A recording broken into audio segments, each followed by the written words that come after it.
পশ্চিম দৰঙৰ বানে ভয়াৱহ ৰূপ ধাৰণ কৰিছে।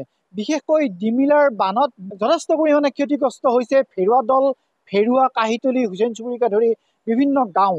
আৰু যিটো কাৰণত এই বানৰ ভয়াৱহতা বৃদ্ধি হৈছে তাৰ উৎসত আমি উপস্থিত আছোঁ। আৰু মই প্ৰথমে দেখুৱাইছোঁ এখন জলসিঞ্চন আঁচনি, এইখন দুনি বোৱতী জলসিঞ্চন আঁচনি। আৰু ইয়াত প্ৰায় 50 কোটি টকা ব্যয় কৰি এই আঁচনিখন ৰূপায়ণ কৰিছিল চৰকাৰে।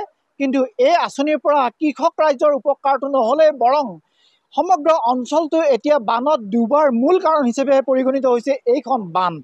বিশেষকৈ এই বান্ধখনৰ পানী আচলতে এই বান্ধখনে নদীখনৰ স্বাভাৱিক গতি হ্ৰাস কৰাৰ পৰিপ্ৰেক্ষিততে আচলতে ইয়াৰ চাৰিওকাষে বানে বিভীষিকাময় পৰিস্থিতিৰ সৃষ্টি কৰিছে। ইতিমধ্যে ডিমিলাৰ বানে কেইবাটাও স্থানত মথাউৰি ছিঙি কেইবাখনো গাঁও ইতিমধ্যে প্লাবিত হৈ পৰিছে। আমি গাঁৱৰ পৰিৱেশ দেখুৱাইছোঁ, কিন্তু সামগ্ৰিকভাৱে এই নদীখনৰ যিটো উৎস, য'ৰ পৰাই বানপানীয়ে আচলতে ইয়াৰ প্ৰকোপ বৃদ্ধি হৈছে, এই কাৰণ সম্পৰ্কে আমি ইয়াৰ স্থানীয় লোকৰ পৰাও জানিবলৈ চেষ্টা কৰিম। মোৰ সৈতে উপস্থিত আছে এই গাঁৱৰ এগৰাকী সচেতন ব্যক্তি লোহিত ৰাজবংশী।